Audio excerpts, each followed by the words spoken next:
This is an audio for the article Care for Other Beings and Ourselves. Self-care or self-love and self-betterment result from caring about yourself and others. Nutrition and health comes from it. I didn't embody self-love and a desire to fully better myself more until I understood the truth about the wrong in eating animal flesh. It seems I needed to care for others in a greater capacity that led me to care more about myself, whereby I desired to improve my own health and life after I focused and realized the rightness of no harm and no violence toward other animals that have mothers, faces, ears, eyes, brains, bones, hearts, etc. I repeat, I did not care for my own health and what I ate, even though I was aware of some of the bad things I ate, until I cared about the other species in the animal kingdom to the extent that I would no longer participate and consent to the enslavement, harm, violence, or murder of them for food. Caring more about the other beings helped me care more about myself. It brought me closer to self-care and self-love, betterment, and improving myself, which led to greater external care and love as well, greater than the initial care and love for other beings that brought me to care more for myself. If you don't care about the body vessel hosting your consciousness, then you don't truly care or love yourself. Also, selfish care only for yourself is not true care or love for yourself or your true self, as it is void of the care or love for other sentient animate beings. Once you get it, once it clicks, you understand what I am talking about. Of course, care comes in degrees as well, and developing care to a high enough degree can take time, effort, and energy. That is an important realization to come to. Thankfully, there are many people who have already realized this and share their insights. It is thanks to people speaking this information on animals that I was able to understand this as well. My own changes in actions and behaviors has brought me closer to this understanding in my core being as well. It is a battle, and there are many temptations and tribulations of the body and mind, such as the 5 sense illusions of taste buds dictating what we eat. Animal flesh, sugars, processed foods. There's also convenience of the animal flesh eating, and then the processed foods, and there's the conditioning of it all. The conditioning to eat animal flesh as necessary to be healthy. We validate and substantiate our behaviors through pleasure seeking and gratification of the feel-good sensations of many kinds. We validate wrong behavior that contributes to the harm of other beings as well as ourselves because we are enamored and infatuated with our senses and satisfying the enjoyment they bring us. These enjoyments of pleasure seeking act as a detriment to our evolution in consciousness by becoming distractions that prevent us from recognizing the truth about what they are doing. It comes down to the realization that we are doing this. I am selfish, and I want what is yours, and I will kill you for it. That's the realization. It is really that simple once you take the time to think, contemplate, reflect, and feel it through. You can meditate on it too, but people I know who meditate seem oblivious to this truth and ignore it because it's inconvenient to their feel-good preference of their current existing modalities of living. They don't want to face the mirror in honesty. Meditation helps them escape the truth more and more. It becomes an obsession and dependence, equating meditation with spiritual evolution, even though meditation is not at all required to evolve consciousness. Animals are living, breathing, seeing, feeling, have mothers and fathers, have faces. They are in so many ways like us, more than they are not like us, as plants are vastly different by comparison. The mindset of separation and disconnection is what prevents us from realizing what we are doing. The mind virus of disconnection and separation to cause harm to other humans is traced back to first engaging in that harm on non-human sentient animate beings. That lack of care then spreads. The alternative is to not care that much about the will and desire of animals to live just as we do, to not care about their right to live, and to not care about the actions and behavior we engage in to participate, consent, and support the ongoing violence, harm, enslavement, or murder in our lives. It is easier to forget about being a better version of ourselves, to improve our lives and the lives of other sentient animate beings, to align with truth, love, good, right, morality, etc., and just keep doing things as we have been conditioned to do. It is easier to accept things as they are and go on as things currently are. To change requires effort. It requires dedication, determination, persistence, and energy, and people are loathed to do that. They do not have true care developed. Our habits and behaviors become conditioned in us to the point where they become actions based on reflexed conditioning, as opposed to actions based on thoughtful reflection and contemplation in alignment with what is right, good, and true ways of living. Doing whatever we want at our current conditioned level of conscious awareness versus doing the right thing to help us evolve consciousness. The temptation to go on doing what our parents and society have told us to do is more appealing than figuring out if those indoctrinated behaviors are worth keeping or changing. Many prefer to ardently defend and remain attached to the status quo. It takes time and effort, curiosity, and a desire to learn and understand more. We don't take enough time to think about what we are actually doing because we are often too busy with the many distractions available in our lives, especially those insidious, feel-good, pleasure-seeking traps that play off of our base brain, carnal instinctual desires. It's letting our low base desires and instincts of feeling good to lead us in life rather than using our higher order thinking to thoughtfully judge the right thing to do. You can care to want to help yourself, care to want to help others, care to want to change things, but only other people can help themselves in the end. No matter how much you care and want others to understand the liberating and empowering truth that you understand, they need to want it. They need to care about wanting to know in the first place for your care to get to them. Sometimes you need to step away from investing your energy into someone that isn't ready to receive the care you have for them to help themselves, because they don't care, not because you don't care.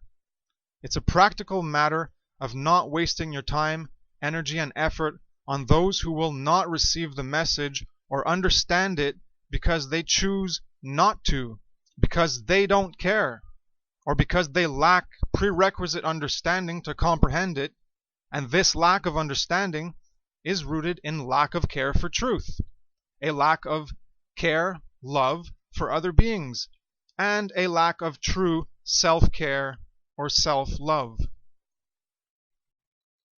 Some people care a lot about themselves, so much about their self-preservation and survival that they ignore other sentient beings and their actions and behaviors that harm these other beings.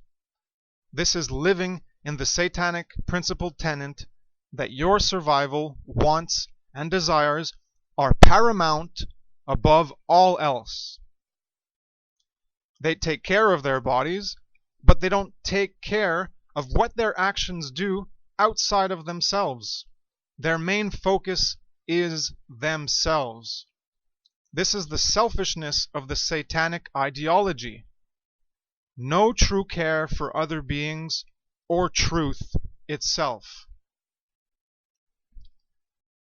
I still have to do more exercise, but my temptation is to focus on learning and understanding more, while the physical body improvements come second, and I need to work on that. This is my most recent realization that has come with being vegan. You see, I have weighed 155 pounds for 14 years, since I'm about 14 or 15 years old, and now I'm 30, and the change started a year ago about, so it's about 14 years. In the last year, I have been losing weight and muscle because all I do is sit in a chair and seek truth. Currently I'm not working, and when I used to work, maybe moving around was a bit more helpful, but right now I'm living off the money from when I did work.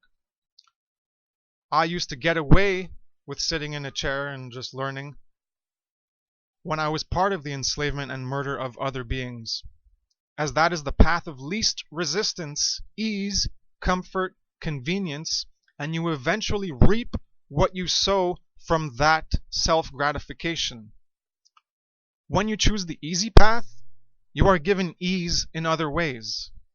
You are doing harm and stealing the muscle and protein that the animal took the time and energy to build itself through the hard work of living its own life. It is not yours to take, and you have no right to that work, to the fruits of its labor, just as another has no right to take the fruits of your labor. But we do. And when we do, the path of sloth and laziness is laid before us. This is the wide gate, as explained in Matthew 7:13, which I will read below. There is little effort at first, and more ease and comfort is provided in the short term. Maybe later on, that path will catch up to you in terms of illness. You can always engage in exercise through a selfish care for yourself, while still not caring for the life of other beings, as I did in the past. My body weight was sustained without exercise. Truth, the way, living it and becoming it, is the hard and narrow gate, as explained in Matthew 7:13. So here's the passage, Matthew 7:13 to 14. Enter by the narrow gate, for wide is the gate and broad is the way that leads to destruction, and there are many who go in by it, because narrow is the gate and difficult is the way which leads to life, and there are few who find it. Now that's the end of the quote. It requires effort and energy, both in mind, heart, and body evolution. This is exemplified in my life. I continued to do no exercise, but I failed to embody the effort and energy required to sustain my body in health. The truth will show you where you are failing, if you choose that narrow gate of effort, hardship, tribulation, dedication, persistence, determination, and energy. It will manifest in your physical life as well, in your physical body. It will force you to take notice of your condition and force you to care more about your body, to develop that level of self-care and self-love, and not simply focus on the mind-consciousness connection, but to complete the triad of the body-mind-spirit connection. The easy living provides the easy way out, and not requiring to take care of the body that much, initially at least. As I said before, maybe down the path you will see that illness develop because you're putting garbage in, and then eventually it'll manifest. You are stealing the life and work of another animal, and it seems to sustain the muscle more easily than you taking the honest time, effort, and energy to do the honest work, the honest hard work yourself to collect it from the plant kingdom and build it into your own body. So that's the difference. You can steal the work other animals did to collect from the plant kingdom that they built into their bodies, or you can do the hard work yourself and not engage in that harm, not engage in that violence, not engage in that violation of their right to life. That's what I mean by you choose the easy path of stealing their life. In the end, down the path, you'll get your comeuppance. The chickens will come home to roost. You reap what you sow. You'll get that illness. And if you don't get it in the physical body, well, there's other dimensions and realms of existence that the body, mind, spirit connection inhabits, and you'll get it another way. But you might escape it for a time being. And when you choose that easy path, that's when you get all the work that the other animal did to build its muscle and its life. You're stealing that from it. So when you don't do that anymore, well, you have to actually take care of your body more, which is what I've learned. I'm doing exercise every day now. I'll get back to reading the article. It finished off from the plant kingdom. The arduous path of the narrow gate of truth, love, good, right, the way, will require you to put more effort in your body vessel temple, into your mind and heart, and develop a proper unit for hosting your consciousness and helping it to evolve to greater heights.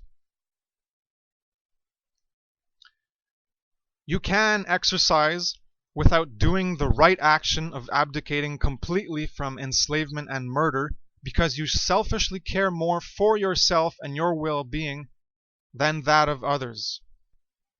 You can still eat mostly from the plant kingdom while still eating death to combat the death you put into your body that makes it into a tomb or graveyard, and not a temple or sanctuary for consciousness. You will temporarily get away with doing wrongs to others, and it may not manifest in your body for a long time until you are old. Or even then, maybe you won't have anything manifest in your body because the repeated greater plant intake is cleansing out the lesser intake of death and destruction from animals' dead bodies, carcasses, cadavers, and corpses. It's only your perception being fooled because you do not see an immediate or long-term manifestation of this practice, since you continue to offset the harmful food with righteous food of the plant kingdom.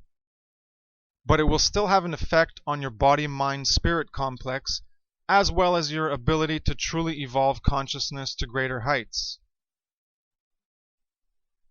This is an understanding found in many spiritual, occult, and esoteric works that people refuse to accept. I can demonstrate it in another way. I can show you thousands of people who eat only plants and thrive in their lives by doing so. Some have been doing so for over 50 years. Can you show me anyone who only eats animal flesh and has a thriving body into their old age?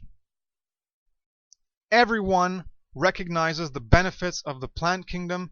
It is a truth that spans millennia and is a modern fact in scientific medicine. Yet, many people cling to the delusional, traditional, cultural, and customary beliefs based in the ego-personality identity construct that animal flesh is required for health, when it is constantly being proven false in recent years. People choose to ignore and reject the age-old wisdom of right action, and they continue to deny and reject the current scientific evidence about these truths. This is a demonstration of lacking care for truth, instead maintaining attachment to preferences of comfortable existing ways of living our lives that do not require us to change, since this change, in the wisdom of right action, requires actual energy, effort, persistence, dedication, and determination to carry out. People do not want to do the real hard work of changing themselves for the better, in alignment with truth, love, good, right, morality, natural law, etc. They want to maintain allegiance to the false perceptions of lies, deceptions, and illusions of tradition, culture, and customary beliefs. Aligning with natural law is going vegan. Instead of being a lazy piece of shit like me, where I could do nothing and sustain my weight by stealing the life and the work the animals did to build their muscle, going vegan forces you to do more good for others as well as yourself. It forces you to get off your lazy ass and build your own muscle mass rather than steal the life force of another animal and taking their protein that their body built and incorporating it into yourself. Going vegan, going with truth, with right, forces you to become a more active person. Doing the right thing makes you do other right things in more ways than one. And that is to actually do the work to take care of your own body, not stealing the work others did to build their bodies. So I am now exercising daily to make my body vessel into a proper temple to host and evolve my consciousness. Natural law is truth above all. And if you align with it in responsible knowledge and understanding, then you are doing the right thing, and man's science will eventually catch up to that supreme truth. Being vegan helps us to evolve care, compassion, empathy, conscience, morality, and consciousness itself. Being vegan is about fully embodying the sacred feminine principles of non-violence and non-aggression by doing no harm to other innocent, sentient, animate beings. And that's the end of the article. And what is related to this are other articles. The really long, big one, Truth is Love, Love is Truth, and that explains a lot in there. There's also the charts, Natural Law, Trivium, and Levels of Consciousness chart. That's an image that you can read and look at. You can see the correlations of how this all works together to express our consciousness. Internally, how that manifests. Externally, how it manifests. And then how we create a better world. It also has to do with the article before this, which is titled Cleansing the Body to Evolve Consciousness. This is related to wisdom, which is right action. This is all about doing the right thing. And it's related to the latest PDF I posted from a site, Do No Harm, the sacred feminine embodied in life. That's what this is all about. That's what being vegan is. So this is what I've learned so far, and this is the understanding I've come to after 18 months, a year and a half of going vegan. I realized that I have to take better care of myself.